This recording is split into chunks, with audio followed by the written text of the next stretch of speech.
और ब्रेक के बाद आपका फिर से स्वागत है। और अब बात प्रधानमंत्री नरेंद्र मोदी के वाराणसी दौरे की।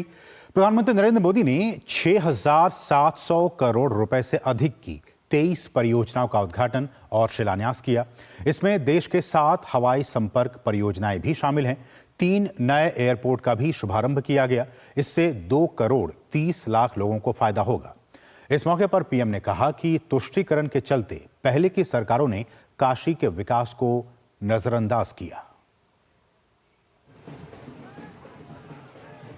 ढेरों विकास परियोजनाओं का उपहार लिए अपने संसदीय क्षेत्र पहुंचे प्रधानमंत्री नरेंद्र मोदी का स्वागत कुछ इस अंदाज में हुआ। पीएम ने 3 हवाई अड्डों रीवा हवाई अड्डे, मां महामाया हवाई अड्डे अंबिकापुर और सरसावा हवाई अड्डे के नए टर्मिनल भवनों का शुभारंभ किया। इस पर 220 करोड़ से अधिक की लागत आई है और इससे इनकी संयुक्त क्षमता सालाना 2 करोड़ 30 लाख से अधिक यात्रियों की हो गई है। पीएम ने 4 हवाई अड्डों वाराणसी के लाल बहादुर शास्त्री अंतर्राष्ट्रीय हवाई अड्डे, आगरा हवाई अड्डे, दरभंगा हवाई अड्डे और बागडोगरा हवाई अड्डे के विस्तार की आधारशिला रखी। वाराणसी हवाई अड्डे पर 2,870 करोड़ की लागत से रनवे विस्तार और नए टर्मिनल भवन निर्माण से यात्रियों को बहुत सुविधा होगी, जबकि आगरा, दरभंगा और बागडोगरा हवाई अड्डे पर लगभग 1550 करोड़ की लागत से नए सिविल एन्क्लेव बन जाने के बाद यात्रियों को बेहद आसानी होगी। 2014 में हमारे देश में सिर्फ 70 एयरपोर्ट थे। आज 150 से ज्यादा एयरपोर्ट है और जो पुराने एयरपोर्ट है हम उन्हें भी रिनोवेट कर रहे हैं। पिछले साल देश में 1 दर्जन से अधिक एयरपोर्ट पर नई सुविधाओं का निर्माण हुआ, मतलब हर महीने एक। तीसरे कार्यकाल के पहले 100 दिन में ही 15 लाख करोड़ की विकास परियोजनाओं पर काम शुरू होने का जिक्र करते हुए पीएम ने पिछली सरकारों पर तुष्टीकरण और परिवारवाद का आरोप लगाया। जिन लोगों ने यूपी में लंबे समय तक सरकारें चलाई, जो लोग दिल्ली में दशकों तक सरकार में बैठे रहे, उन्होंने कभी बनारस की परवाह क्यों नहीं की? इसका जवाब है परिवारवाद और तुष्टीकरण की राजनीति।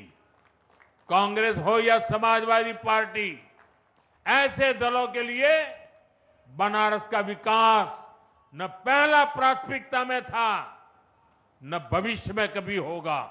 हवाई अड्डा परियोजनाओं के साथ साथ पीएम ने शिक्षा, स्वास्थ्य, पर्यटन, धार्मिक स्थल विकास और खेलों से जुड़ी 6,700 करोड़ की कुल 23 परियोजनाओं का शुभारंभ और शिलान्यास किया।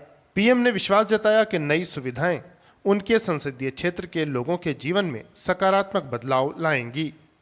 Bureau report, DD news. और आपको बता दें कि उड़ान योजना के बीते 8 वर्ष स्वर्णिम उपलब्धियों से जुड़े हुए हैं। सिविल एविएशन की ये ग्रोथ प्लेन्स और एयरपोर्ट्स तक ही सीमित नहीं है, बल्कि देश में एविएशन सेक्टर जॉब क्रिएशन को भी गति दे रहा है। स्किल पायलट्स की बात हो, क्रू मेंबर्स की बात हो, इंजीनियर्स की बात हो, ऐसी अनेक जॉब्स क्रिएट हो रही हैं और विकसित भारत की दिशा में रोज एक नया कीर्तिमान बना रही हैं। नागरिक उड्डयन मंत्रालय ने बताया है कि उड़ान योजना के तहत लगभग 1 करोड़ 44 लाख लोग सफर कर चुके हैं। नागरिक उड्डयन मंत्रालय के संयुक्त सचिव ने इस योजना की अब तक की उपलब्धियों के बारे में बताया है। आइए सुनते हैं उन्होंने क्या कुछ कहा है। India with 1.4 billion population, the trips per person per annum in our country is 0.13, which is among the lowest in the world. You know, we have countries, the developed, so-called developed countries, who are like in 2 point something, 3 point something. Even if we don't compare, even we have our neighbor, the large neighbor, whose thing is it's about 0.4, which itself is about 3-4 times more than us. प्रधानमंत्री नरेंद्र मोदी ने वाराणसी में RG Shankara नेत्र चिकित्सालय का भी शुभारंभ किया। PM ने इस अस्पताल को आध्यात्मिकता और आधुनिकता का संगम बताया। उन्होंने कहा कि अब काशी और पूर्वांचल को हेल्थ केयर के लिए भी जाना जाएगा। वाराणसी और आसपास के लोगों के लिए रविवार का दिन स्वास्थ्य से जुड़ी बड़ी सुविधा साथ लाया। प्रधानमंत्री नरेंद्र मोदी ने आरजे शंकरा नेत्र चिकित्सालय का उद्घाटन किया। श्री कांची कामकोटी मेडिकल ट्रस्ट की इस इकाई से लोगों को नेत्र रोगों के उपचार की विश्व स्तरीय सुविधा मिलेगी। पीएम ने अस्पताल में उपलब्ध सुविधाओं का निरीक्षण किया और कांची कामकोटी पीठ के शंकराचार्य श्री शंकर विजयेंद्र सरस्वती स्वामी से आशीर्वाद लिया। बीते एक दशक में देश में स्वास्थ्य क्षेत्र में हुई प्रगति का उल्लेख करते हुए पीएम ने काशी में हुए कामों को गिनाया। बीएचयू में ट्रॉमा सेंटर हो, सुपर स्पेशलिटी अस्पताल हो, दीनदयाल उपाध्याय अस्पताल और कबीर चौरा अस्पताल में सुविधाएं बढ़ाना हो, बुजुर्गों के लिए, सरकारी कर्मचारियों के लिए विशेष अस्पताल हो, मेडिकल कॉलेज हो, ऐसे अनेक कार्य काशी में बीते एक दशक में हुए हैं। पीएम ने पहले की सरकारों में पूर्वांचल की बदहाल स्वास्थ्य सेवाओं की याद दिलाई। पीएम ने कहा कि अब इस क्षेत्र में स्वास्थ्य संबंधी बुनियादी ढांचा तेजी से मजबूत हो रहा है। आज पूर्वांचल में दिमागी बुखार का इलाज करने के लिए 100 से अधिक ऐसे केंद्र काम कर रहे हैं। 10 सालों में पूर्वांचल के प्राथमिक और सामुदायिक केंद्रों में 10,000 से अधिक नए बेड जोड़े गए हैं। 10 सालों में पूर्वांचल के गांवों में 5,500 से अधिक आयुष्मान आरोग्य मंदिर बनाए गए। अपने संबोधन में कांची कामकोटी पीठ के शंकराचार्य श्री शंकर विजयेंद्र सरस्वती स्वामी ने विकास और विरासत को साथ लेकर आगे बढ़ने के लिए पीएम की प्रशंसा की।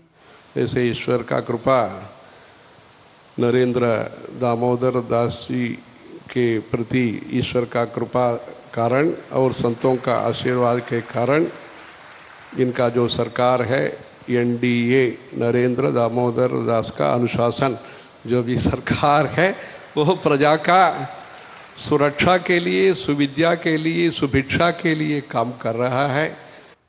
हर साल 10,000 नेत्र सर्जरी की क्षमता वाला ये अस्पताल स्थापित होने के बाद अब क्षेत्र के लोग घर के पास ही वो सुविधा हासिल कर सकेंगे जो पहले बड़े शहरों में उपलब्ध होती थी। Bureau report, DD news.